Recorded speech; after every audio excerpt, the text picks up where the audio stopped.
Ciao a tutti e benvenuti a Homo Faber Italia, il primo programma videocast che vuole esplorare il percorso personale e professionale di italiani che hanno avuto successo all'estero. Conduce Lidia Panarello.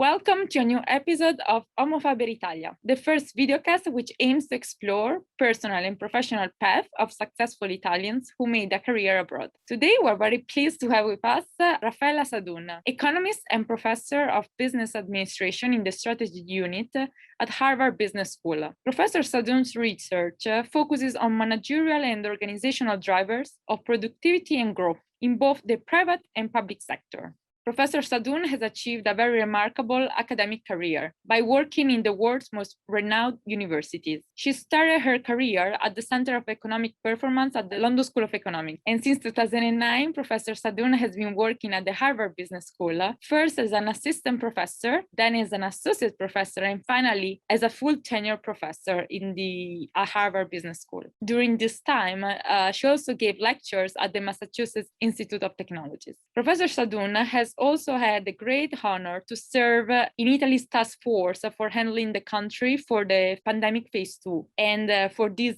effort and achievement, she received the honor to become Grande Ufficiale dell'Ordine, al Merito della Repubblica Italiana, by the President of the Republic in 2021. Professor Sadun today will walk us through the path that led her till the position where she is currently. So welcome, Professor Sadun. We're very happy to have you with us.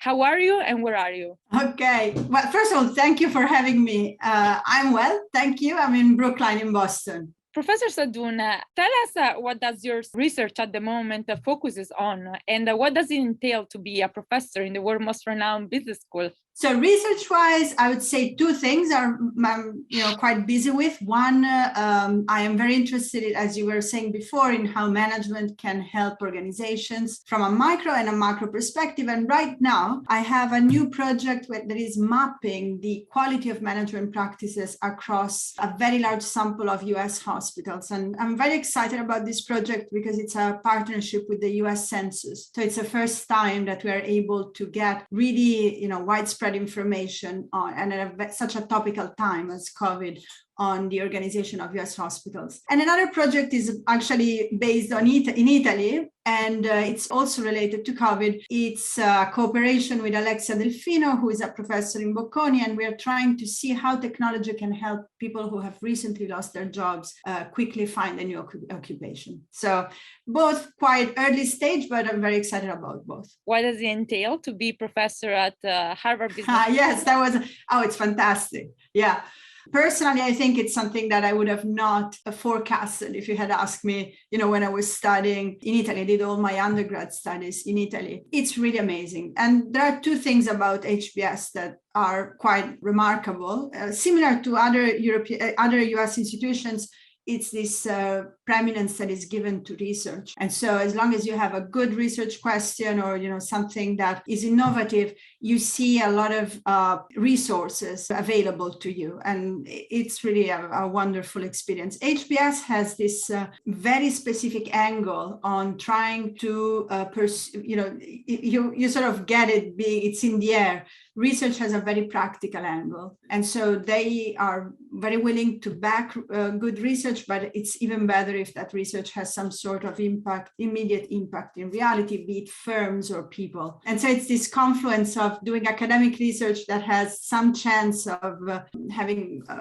some sort of repercussion on the real world that I personally really love. That's very inspiring. Let's now take a step back and let's start from your beginning. So from where everything started. So when you were at school in Italy, what did you dream to become as an adult? It's very boring. I wanted to be an economist since I was 12 years old. So I never had these lofty dreams of being an astronaut or something else. Maybe, at some point around 6, I wanted to be a travel agent. I don't know. No, but, the thing is I'm a younger, I have an older sibling, my brother. He was very much into economic history. He was reading and devouring these books. And so it's true through him that I got exposed to economics first. And I just found obviously at 12 years old, I did not know that I was going to become an academic, but I knew I was finding economics quite interesting and I wanted to study it, but quite early on, I would say. And then what happened? Yeah, that's a great question. I asked this question myself a lot, actually. I studied in Rome. I did my undergrad studies at La Sapienza University, and it was a great experience, but I wanted to get more. I mean, I knew I wanted to have some experiences abroad. So I did my master's at Pompeu Fabra University, which at that time, and I think to this day, has a very strong master's program. They give you quite a bit of technical and quantitative training. And then out of, it was almost, it wasn't planned. My husband decided to do a master in London. And so I was able to transfer to the London School of Economics thanks to a European doctoral program. And I would say that was really a turning point for my career because, the UPF was fantastic, but the LSE has it had a very active research group, which was studying and was starting to study at that point the connections between firm decisions and macroeconomic performance. And so that link between what firms do and how countries grow, it was something that was on my radar in terms of research ideas. And at LSE, there was a fantastic group of people that had started doing that. And so from that, I would say you get the research bug and you don't stop. It's just really an interesting activity. And after your time at the LSE, you then moved to Harvard Business School. So we're curious to know, how did this opportunity materialize? And how have you experienced any differences between the British school system and the American one, in addition to the one you already mentioned previously? What happened was that I was sent, as a PhD student, I was sent to give a talk at HBS. I was actually replacing a colleague who couldn't go. And I said, I love Boston. Why not? And this was my first experience with HBS. The talk was interesting in the sense that I had a very challenging discussant. I was actually pregnant at that time. I was 4 months pregnant, and maybe I don't know what happened, but I was able to reply to this with discussant well. And some people in the audience told me, you would be a good match for our MBA students who are, quite pushy, or let's say they're not shy to ask questions. And so it's, a relationship that started at that point. I went on the job market with my 2-month-old son at that point. We were traveling the States together in the middle of February, my newborn, just going through the East Coast. And eventually I got a job at HBS. Any additional differences between the UK university model versus the American one? My experience is limited to LSE in the UK. And I'd say what makes the LSE really unique, LSE and UCL, is this ability to train people very early on in their PhD studies. So you are a PhD student, and often you are given the opportunity to, maybe do research assistantship, but sometimes, that leads to also co-writing papers. That is something that happens in some US universities too, but I would say that the apprenticeship model is something very much ingrained in the LSE and UCL culture. And for young people, that's very important. So I would say, never pass a research assistant opportunity early on, because you learn a ton from working, especially if you're an empirical person. The US model, I would say perhaps, I have not been a professor in the UK, but I'd say what I noticed of the US model is what I told you early on. It's a model that gives you tremendous latitude and resources to pursue your ideas. That is, I think, a key characteristics. You raise, sometimes you have to raise your money, but HBS is very generous with research funding. It depends on the university, but you have this immense freedom to think, 5 years ahead. Let's say, this is what I want to do, and sort of line up the resources and the people to get there. It's quite decentralized that way, but sometimes it's a lot of it can be scary because you do have perhaps more responsibilities, but I think it's actually, if you're in research, it's very empowering. And now that you work at Harvard Business School and you are a full-fledged professor, and based on my experience, the academic world is very competitive, and I want to know, and our audience wants to know, what has always like pushed you to go further, and what traits do you think of your personality have led you to achieve the result of becoming a full-fledged professor at HBS? You're asking me a really hard question. It's a level of introspection that I don't think I have. It's every tenure track professor lives through this immense, stress, especially early on. So I'd say in my case, it might have helped that I'm typically quite a driven person in terms of, thinking about long-term objectives. I'm quite patient when it comes down to pursuing what I want to do. There are some research ideas that I'm doing now, and they were born 10 years ago. Oh, wow. And sometimes you just have to keep going because things will change. There will be up and downs. Sometimes you also have to give up, by the way. I mean, a downside of being very patient is that sometimes you keep working on things that you should kill early on. But it's a personality trait. I think what really helped me was that my family was always supportive of me being an academic and putting long hours or going abroad, for example. That's not always the case. Sometimes you have to work also on making the case to your family that that's why you live in a different continent, and it's not personal. But I was very lucky that my parents, who unfortunately they're not alive anymore, but they were very, very supportive. And also my partner, my husband, an Italian man who Lydia, I see you smiling, so I think you know what I'm talking about. It's not always the case that there is a true partnership when it comes to work-related matters in any culture. And I think in this case, he was very supportive of that too. As an academic, someone from the academic world that does research that can be also applicable to the real world, what has been your greatest contribution to the real world that you have pushed through your research? So first of all, it's fun. It's interesting the distinguishing between the academic contribution and the practical contributions, right? So from a practical standpoint, the main contribution, I think, is putting on the map of people that are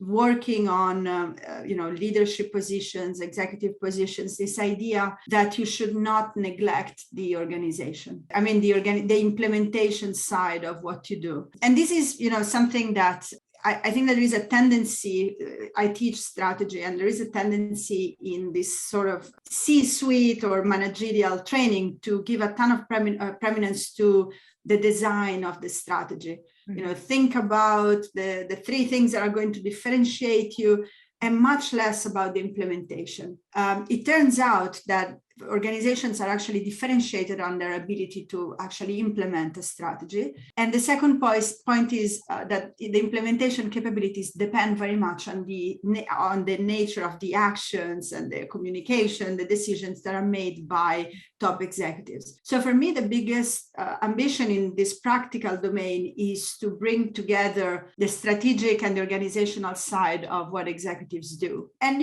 sometimes I would say that I publish these things on non-academic outlets like Harvard Business Review, but the biggest satisfaction comes when you get emails from real people and entrepreneurs that tell you, I listened to your podcast, I decided to do X, that really changed how I think about this problem.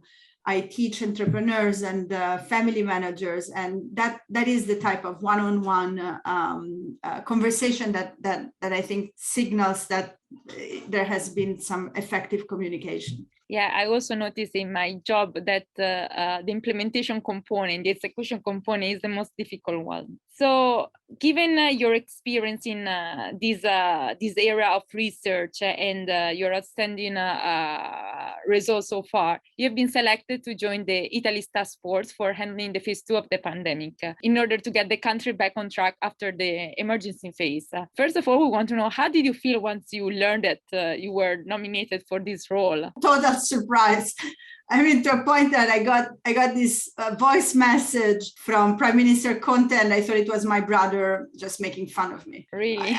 Absolutely. No, it came completely out of the blue. What have been the main challenges and also like satisfaction from this experience of working on this very complex task?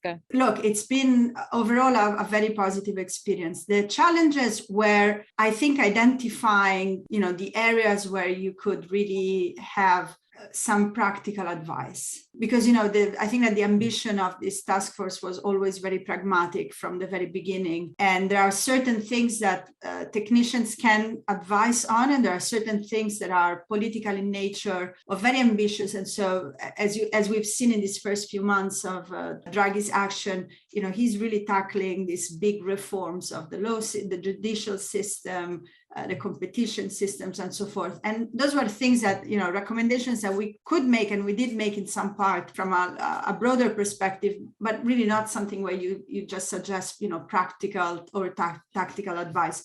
We were very focused on doing something that could be useful as soon as the economy could reopen. And in some instances also advised on practical ways on how to reopen the economy. Obviously, not everything was done. I would say 10% of what we did maybe was actually even, at the very beginning, I would say 0%, but now it's better. The experience has been fantastic. It's totally changed my outlook on the country, in part because you see a group of, the task force itself was, we really worked very hard and we worked together digitally without having the opportunity to meet in person. But I can tell you that there were very long hours that went into that, and there was a tremendous motivation to help. That really changes your mindset, I think,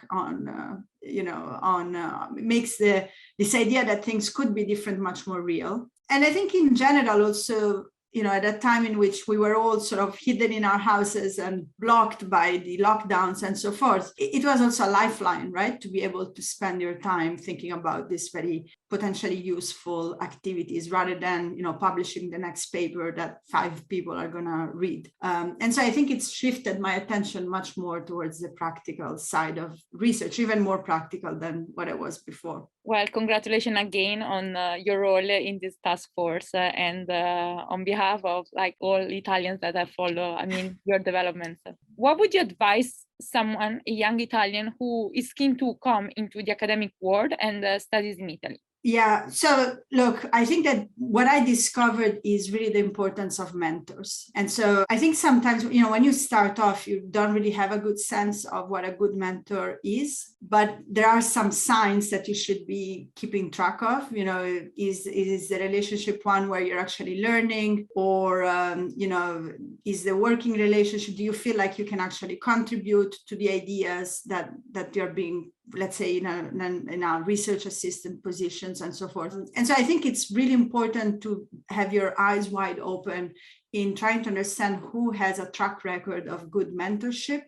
Maybe talk to your friends, get these informal referees, because good mentorship doesn't always come with the highest title. Mm-hmm. There are some people who are fantastic mentors, but they are not, especially in the Italian system, they're not recognized from the outside. So I think it's really, really important to spend time very carefully about mentorship. The second point is that this is a profession where you literally learn throughout your career. And so when you're starting off, there is always, a lot. Obviously, you feel almost overwhelmed by how much you have to learn, but you can learn very quickly. So take these practical opportunities to engage in close by with research. But I would say it's also important as you go on to realize something that it took me actually a while to realize. Every year, the crop of people that we evaluate for PhD positions gets better and better every single year. It's such a humbling experience to see how much the profession evolves and how many more technical innovations that are implemented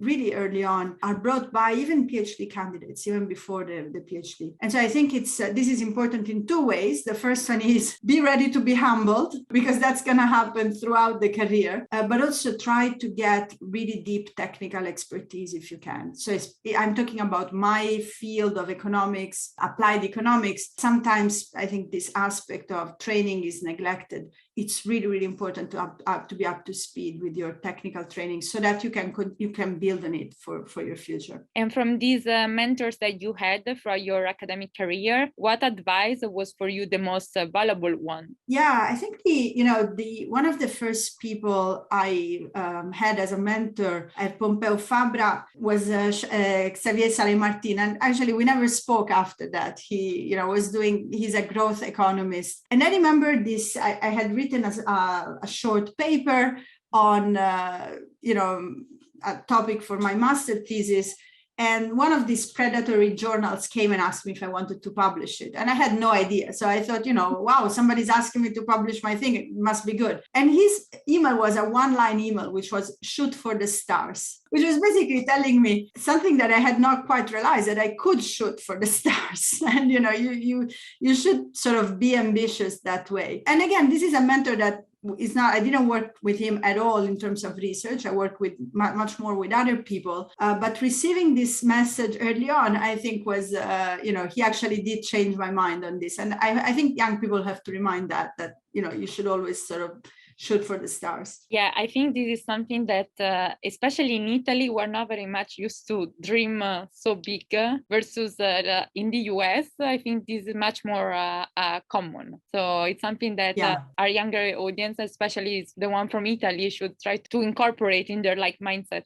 And what advice you have never received in your 20s, but you wish that someone would have given to you about the workforce and the academic world? I would say that one thing I wish I could have known earlier is that I could actually push back to hierarchies. The academic world is quite equal when it comes to ideas, at least in economics. I think if you have a good idea and you're a junior person, you can push back, you can put your ideas forth. Coming from Italy, I think I had a much more hierarchical view of the world. And I think that this is something that as Italians, we need to sort of remove from our minds, because sometimes it blocks us. It's something that we pay too much deference to this hierarchical authority. And I think it would be better to shift the attention to the ideas, but also your own ideas. They may be valuable, even if you're not yet, tenured, or you don't yet have a formal academic position. Really good ideas can come from everywhere, including you. And since I'm sure you have worked with many research assistants, what traits do you particularly value in prospective candidates that are interested in working for you? I do work with many research assistants, and every year they surprise me because they're excellent. I'd say two things. One is a trace of curiosity, willing to learn. I typically hire people who are interested in pursuing an academic career themselves. So these are called pre-docs students. We work together for a couple of years, and then they go off and engage in their PhD training. And so when they come, they really come to get the ropes of the academic.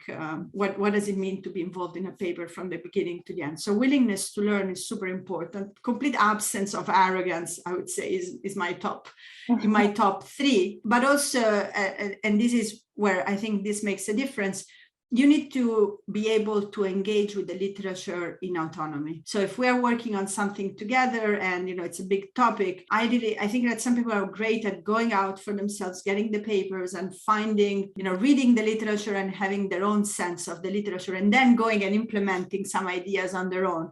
You have to have this willingness to experiment and sort of go on your own, because people will not micromanage you, and you have the responsibility to do that. So I think that these are the three characteristics, like willingness to learn, willingness to experiment, and total lack of arrogance. Professor, given your experience advising the Italian government, and how do you feel about and seeing also our current Prime Minister, how do you feel about Italy today? I feel very hopeful. I was really happy for my task force colleagues who now have positions of responsibility. I know that they really want to make a change. So from that perspective, and they have great ideas. So I feel great from that perspective. Being a person who has studied implementation and who's interested in this, this will be the key. I'm hopeful, but obviously you also have to be realistic. I don't know how many of the reforms will actually be implemented. I don't know how long it will take. That to me remains